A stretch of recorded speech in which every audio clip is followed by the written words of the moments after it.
mistress with a monster is in love.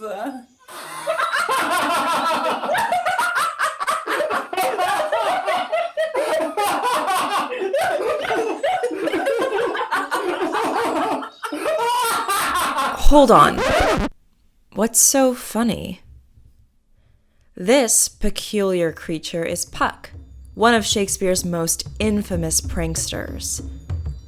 And this is Oberon, the fairy king Puck serves. So, why is some lady in love with a monster? And why are these two laughing about it? Let's rewind.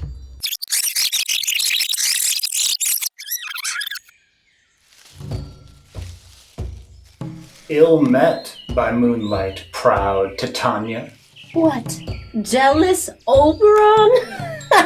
Fairy, skip hence. I have forsworn his bed and company. Tarry, rash wanton. Am not I thy lord? Then I must be thy lady.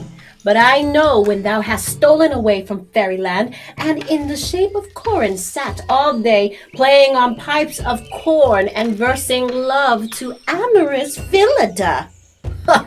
Why art thou here, come from the farthest steeps of India? But that, forsooth, the bouncing Amazon, your buskined mistress and warrior love, to Theseus must be wedded, and you come to give their bed joy and prosperity. How canst thou thus for shame, Titania, glance at my credit with Hippolyta, knowing I know thy love to Theseus? Fairies, away! We shall chide downright if I longer stay. My gentle Puck, come hither. Fetch me that flower. The herb I showed thee once, the juice of it on sleeping eyelids laid would make or man or woman madly dote upon the first live creature that it sees. Fetch me this herb, and be thou back again, ere the Leviathan can swim a league. I'll put a girdle round about the earth in 40 minutes. Having once this juice, I'll watch Titania as she is asleep, and drop the liquor of it on her eyes. The next thing then she waking looks upon, be it on lion, bear, or wolf, or bull, on meddling monkey, or on busy ape, she shall pursue it with the soul of love.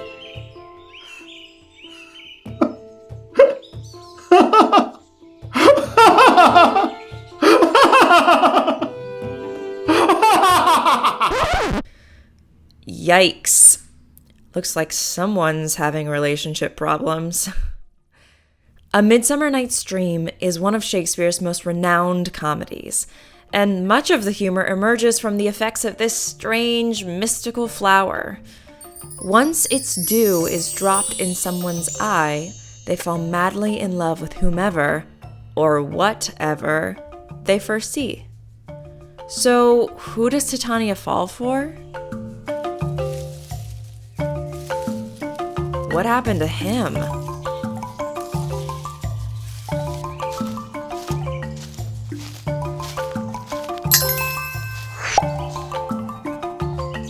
That checks out.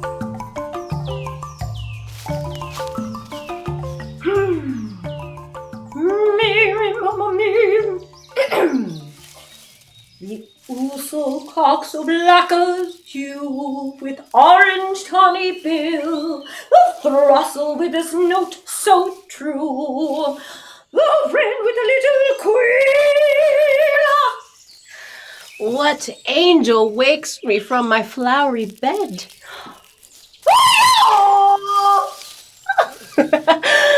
I pray thee, gentle mortal, sing again. Mine ear is much enamored of thy note.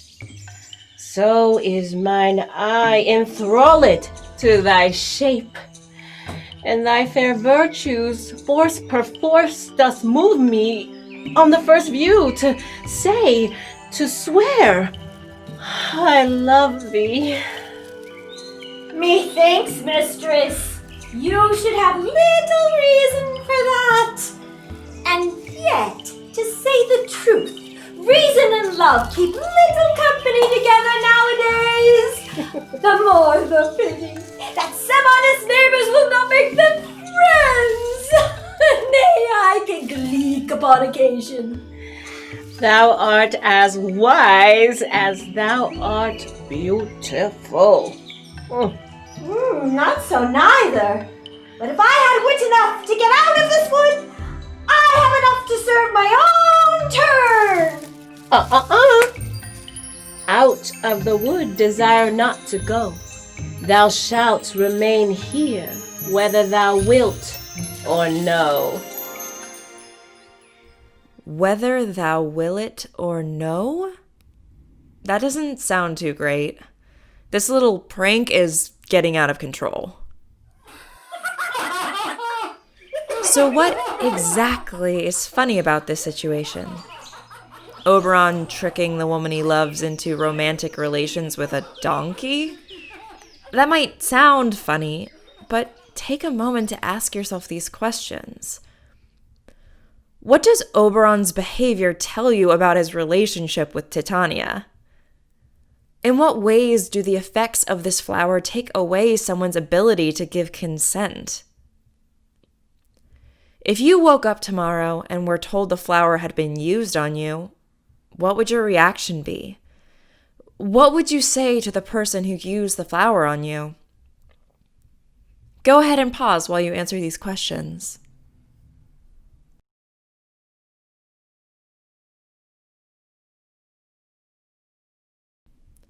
Now, let's find out how Titania feels about all this. Now, my Titania, wake you, my sweet queen.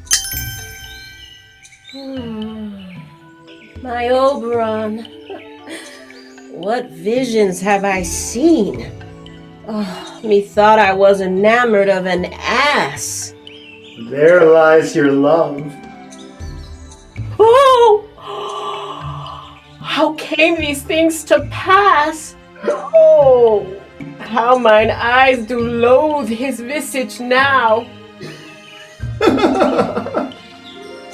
She doesn't look too happy. And she's not the only one who falls victim to Oberon and Puck's shenanigans. This handsome young Athenian is Lysander. He is madly in love with Hermia. And the passionate, kind-hearted Hermia loves him back.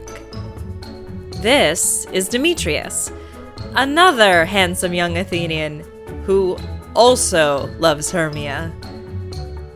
But Hermia does not love him back. This is Helena. She's devoted, affectionate, and has a major crush on Demetrius. But Demetrius doesn't want her because he wants Hermia. Hermia and Helena have been best friends since childhood. They are both perfectly aware of how Demetrius feels about Hermia, but they would never let a boy come between them. But then, Oberon feels bad for Helena. So he tells Puck to put the flower on Demetrius's eyes in order to force him to love Helena. Puck, thinking all Athenian men look the same, gives Lysander the flower. In an attempt to correct their mistake, they sprinkle the flower on Demetrius's eyes as well. Thanks to an unfortunate coincidence, they both fall in love with Helena. Oh, spite! Oh, hell! I see you all are bent to set against me for your merriment. Can you not hate me as I know you do, but must join in souls to mock me too? A trim exploit, a manly enterprise to conjure tears in a poor maid's eyes with your derision. None of noble sort would so offend a virgin, and extort a poor soul's patience, all to make you sport. Oh, me? You! Juggler! You! Pinker Blossom! You thief of love! What? Have you come by night and stolen my love's heart from him? Hang off, thou cat, thou burr! Vile thing, let loose, or I will shake thee from me like a serpent. Lysander, keep thy Hermia. I will none. If e'er I loved her, all that love is gone. My heart to her but as guestwise sojourned, and now to Helen is at home returned, there to remain. This scene is one of the most famous in the entire play. It's funny because of the dramatic irony. The audience knows why all of this chaos is happening, but the characters are completely unaware as they struggle to resolve this love triangle. Let's break down this moment with a few questions.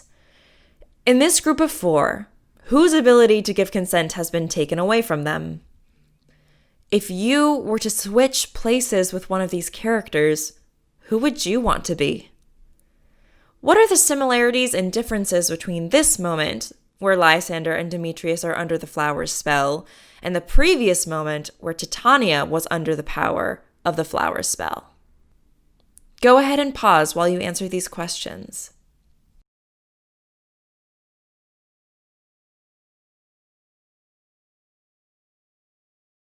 Now, let's see how this conflict is resolved.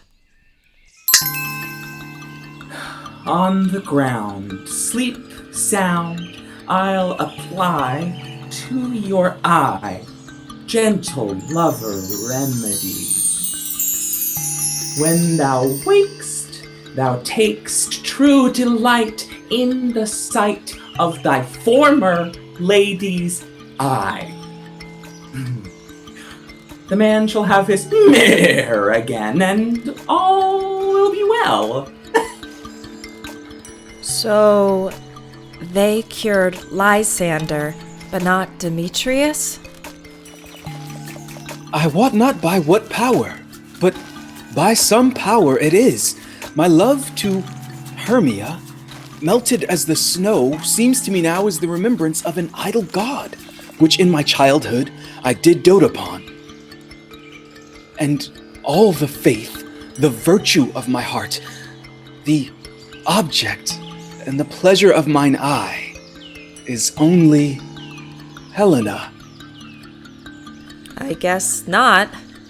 So this is our happy ending? With the fairy queen horrified by her dream of loving a donkey? And Demetrius never waking up from his love spell?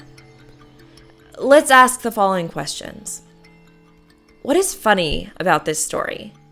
What parts of it make us laugh?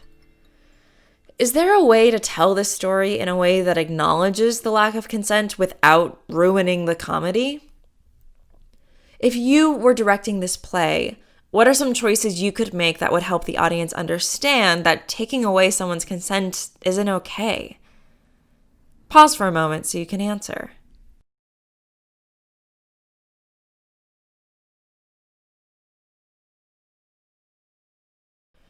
All plays have conflict, and comedy often comes from watching conflict spiral out of control.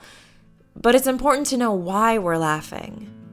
We're not here to tell you that Midsummer isn't funny.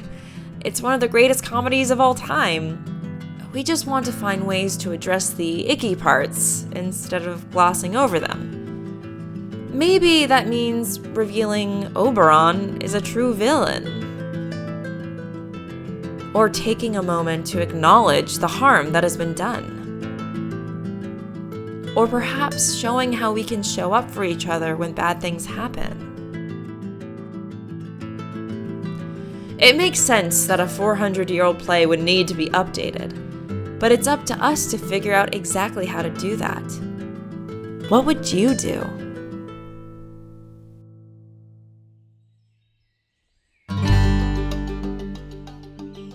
we shadows have offended, think but this, and all is mended, that you have but slumbered here, while these visions did appear. And as I am an honest Puck, and if we have unearned luck now to scape the serpent's tongue, we will make amends ere long, else the Puck a liar call. So, good night unto you all. Give me your hands, if we be friends, and Robin shall restore amends.